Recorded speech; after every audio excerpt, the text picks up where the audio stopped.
ജ്ഞാനികളെ ലജ്ജിപ്പിപ്പാൻ ദൈവം ഭോഷത്വമായി തിരഞ്ഞെടുത്തു, ബലമുള്ളതിനെ ലജ്ജിപ്പിപ്പാൻ ബലഹീനമായത് തിരഞ്ഞെടുത്തു. യേശുക്രിസ്തു ആരാണെന്ന് അറിയാതെ, യേശുവിനെ അനുഭവിക്കാതെ, യേശു എന്നെ സ്നേഹിക്കുന്നു എന്നുള്ളൊരു ചിന്തയില്ലാതെ ഞാൻ വർഷങ്ങളോളം കഴിഞ്ഞ ഒരു വ്യക്തിയാണ്.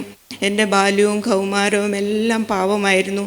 സിനിമ, സീരിയൽ എല്ലാത്തിനും ഞാൻ അടിമയായിരുന്നു. അതുപോലെ ഞാൻ വലിയൊരു അഹങ്കാരിയും നിഗളിയും തൻ്റെടിയും. ഞാൻ എൻ്റെ ഭവനത്തിൽ എൻ്റെ അലസതയും മടിയും എല്ലാം എൻ്റെ കൂടപ്പിറപ്പായിരുന്നു.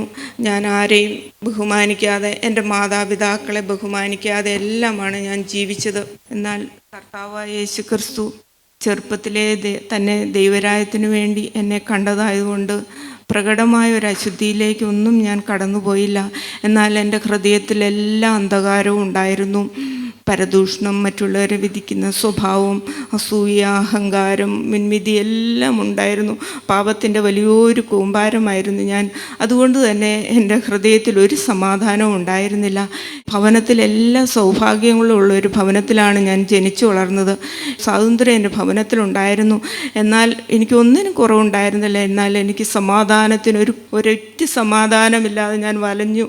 എനിക്കെപ്പോഴും അസമാധാനമായിരുന്നു. ഞാൻ എപ്പോഴും ചിന്തിച്ചിരുന്നു, ഈ ഭവനത്തിൻ്റെ എന്തോ കുഴപ്പമാണ്. ഞാൻ എപ്പോഴും പറയുമായിരുന്നു, ഈ വീട് വിട്ടേച്ച് നമുക്ക് എങ്ങോട്ടെങ്കിലും പോവാം. അതിന് കാരണം എനിക്ക് സമാധാനമില്ലായിരുന്നു. അതുകൊണ്ട് തന്നെയാണ് അതിന് ഏക കാരണം എന്ന് ഞാൻ അറിയുന്നു. യേശു എൻ്റെ ഹൃദയത്തിലില്ലായിരുന്നു. അതുകൊണ്ട് മാത്രമാണ് എനിക്കൊരു സമാധാനവും സന്തോഷവും ഒന്നും ഞാൻ അനുഭവിച്ചിട്ടില്ല. എൻ്റെ ബാല്യത്തിൽ ഞാനൊരു ചിരിച്ചതായിട്ട് എൻ്റെ ഓർമ്മയിലില്ല. ലോകപ്രകാരം എല്ലാം ഉണ്ടെങ്കിലും ഹൃദയത്തിൽ യേശുക്രിസ്തു ഇല്ലെങ്കിൽ സമാധാനമോ സന്തോഷമോ നമുക്ക് ലഭിക്കുകയില്ല, സ്വസ്ഥത ലഭിക്കുകയില്ല. അങ്ങനെ എൻ്റെ ബാല്യവും കൗമാരവും എല്ലാം പ്രകടമായ ഒരു പാപത്തിലേക്ക്, തെറ്റിലേക്ക് ഞാൻ പോകേണ്ടതായിരുന്നു. അതിനുള്ള ആഗ്രഹമൊക്കെ എനിക്ക് കോളേജിൽ പോയപ്പോൾ ഉണ്ടായിരുന്നു. പക്ഷെ അതൊന്നും വരാതെ എൻ്റെ കർത്താവ് എന്നെ വേലികെട്ടി സൂക്ഷിച്ച് നന്ദിയോടെ ഞാൻ ഓർക്കുന്നു.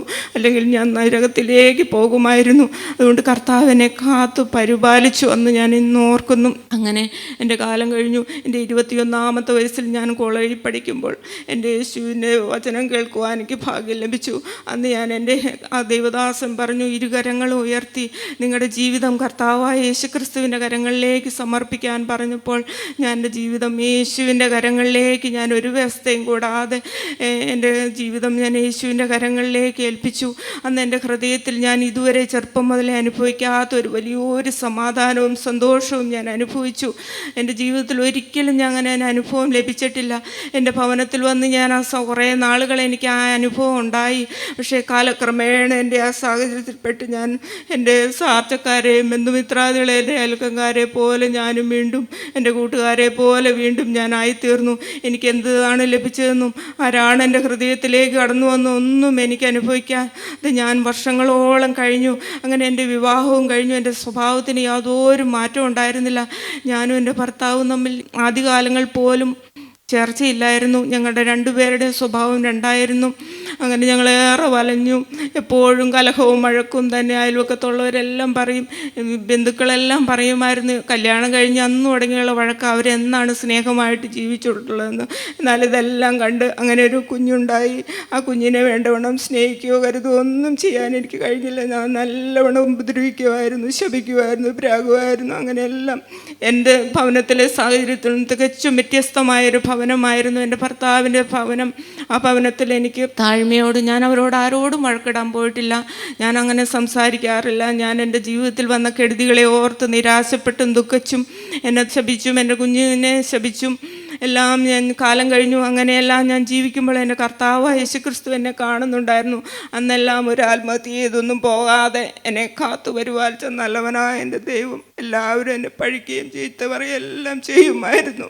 എന്നോട് പലരും ചോദിച്ചിട്ടുണ്ട്, നിനക്ക് നല്ല സമ്പത്തുള്ള ഒരു വീട്ടിലേക്ക് പോകാമായിരുന്നില്ല, എന്തിനാണ് ഇങ്ങോട്ട് വന്നതെന്നെല്ലാം ചോദിച്ചിട്ടുണ്ട്. അതിൻ്റെ എല്ലാം മധ്യത്തിൽ ഞാൻ മൗനം പാലിക്കുമായിരുന്നു. എന്നാൽ എൻ്റെ ഹൃദയത്തിൽ നല്ല വെറുപ്പും വൈരാഗ്യവും പകയെല്ലാം ഞാൻ മാതാവിനോടും ആരോടും അരുതാത്തൊന്നും പറയാതെ എൻ്റെ കർത്താവായ യേശുക്രിസ്തുവിൻ്റെ നാവിനെ അന്നെല്ലാം കാത്തു പരിപാലിച്ചു. ഞാൻ മൗനം പാലിക്കുമായിരുന്നു. എന്നാൽ എൻ്റെ ഹൃദയത്തിൽ നല്ല വെറുപ്പുണ്ടായിരുന്നു, വൈരാഗ്യമുണ്ടായിരുന്നു, പകയുണ്ടായിരുന്നു. അങ്ങനെയെല്ലാം ഞാൻ കഴിഞ്ഞപ്പോൾ എൻ്റെ യേശു എന്നെ സ്നേഹിച്ചു എന്ന് ഞാൻ അറിയുന്നു. എൻ്റെ കർത്താവിനോട് കരുണ തോന്നി വീണ്ടും ദൈവവചനം കേൾക്കുവാനും വീണ്ടും എൻ്റെ ജീവിതം യേശുക്രിസ്തുവിനായി, എൻ്റെ തകർന്നു പോയ ജീവിതം, എൻ്റെ ഭവനത്തിൽ നിന്ന് ഞാൻ വന്നത് സമൃദ്ധിയുള്ളവളായി, നവോമി പറഞ്ഞ പോലെ നിറഞ്ഞവളായി ഞാൻ വന്നു. എന്നാൽ ഞാൻ ഒഴിഞ്ഞവളായി തീർന്നു. ഒരു 3 വർഷം കൊണ്ട് ഞാൻ ഒഴിഞ്ഞവളായി തീർന്നു. ഒരു നല്ല വസ്ത്രമില്ലാതെ, ഒരു നല്ല ആഹാരമില്ലാതെ, ഒരു നല്ല ജീവിത സാഹചര്യമില്ലാതെ ഏറെ ഞാൻ വലഞ്ഞുപോയി. ഒരു ഭവനത്തിനെല്ലാം ഞാൻ ഏറെ കൊതിച്ചിട്ടുണ്ട്.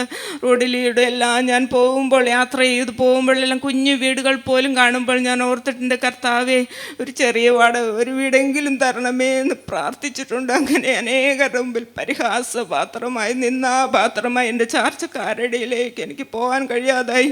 അവരുടെ വിവാഹത്തിനൊന്നും ഞാൻ പോകാറില്ല, ഒരു ഫംഗ്ഷന് വിളിച്ചാൽ ഞാൻ പോകാറില്ല. അത്രമാത്രം നിന്ന അപമാനവും ഞാൻ ഏറ്റു.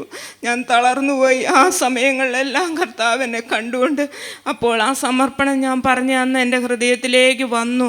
കർത്താവായ യേശുക്രിസ്തു, പിന്നെ ഈ ലോകത്തിലെ ആരെല്ലാം എന്നെ നിന്ദിച്ചാലും എൻ്റെ ശരീരം ഈ മാനസികമായ പ്രശ്നങ്ങൾ ഏറ്റുകൊണ്ട് എൻ്റെ ശരീരം, എൻ്റെ ആരോഗ്യം ക്ഷയിച്ചു. എനിക്ക് എഴുന്നേറ്റ് നടക്കാൻ പോലും പറ്റാത്ത ഒരവസ്ഥയായി. ബസ്സിലെല്ലാം കയറിപ്പോൾ എൻ്റെ കുഞ്ഞുങ്ങളെ സ്കൂളിലും പേരൻസ് മീറ്റിങ്ങിലൊക്കെ പോകുമ്പോൾ ഈ കുഞ്ഞുങ്ങളെയും കൊണ്ട് പോകുമ്പോൾ ഞാൻ വല്ലാതെ ഭയപ്പെട്ടിരുന്നു. അധ്യാപകരെ കാണുമ്പോൾ ഞാൻ ഭയപ്പെട്ടിരുന്നു. എൻ്റെ കുഞ്ഞെല്ലാം നന്നായി പഠിക്കുമായിരുന്നു, പക്ഷേ എനിക്ക് ചെല്ലുമ്പോൾ വലിയ ഭയമായിരുന്നു. കാരണം അവരെയൊക്കെ ഫേസ് ചെയ്യാനുള്ളൊരു ലജ്ജയായിരുന്നു എനിക്ക്. അത്രമാത്രം ഞാൻ ശരീരത്തിലെല്ലാം ക്ഷീണിച്ച്, ആത്മാവിൽ ക്ഷീണിച്ച് ഞാൻ അവരുടെ മുമ്പിൽ നിൽക്കുമ്പോൾ പലപ്പോഴും ഞാൻ കരഞ്ഞിട്ടുണ്ട്. എൻ്റെ കർത്താവെല്ലാം എന്നെ കണ്ടു. ഭയത്തിൻ്റെ ഒരു വലിയൊരു ബാധ എന്നെ പിടിച്ചിരുന്നു. ഒരു മനുഷ്യനോട് നേരെ നോക്കി ഒരു വാക്ക് പറയാൻ എനിക്ക് ശക്തിയില്ലായിരുന്നു. അത്രമാത്രം ഞാൻ അന്ധമുഖയായിപ്പോയി. എല്ലാ രംഗത്തുനിന്നും ഞാൻ പലപ്പോഴും പറഞ്ഞിട്ടുണ്ട്. ഒരു മുറിയിലെല്ലാം ഇരുന്ന് ഞാൻ യേശുവിനോട് പറഞ്ഞിട്ടുണ്ട്, അപ്പാ എനിക്ക് പുറത്തിറങ്ങാൻ കഴിയുന്നില്ല, നീ എന്നോട് കൂടെ ഇരിക്കണമേ, നീ എൻ്റെ പ്രാണനായി കൂടെ ഇരിക്കണമേ. എൻ്റെ ജീവിതത്തിൽ വന്നുപോയ സകല പാപങ്ങളും ഞാൻ ഏറ്റു പറഞ്ഞ ആ പാദപീഠം ചുംബിച്ച് കരയുണ്ടായി.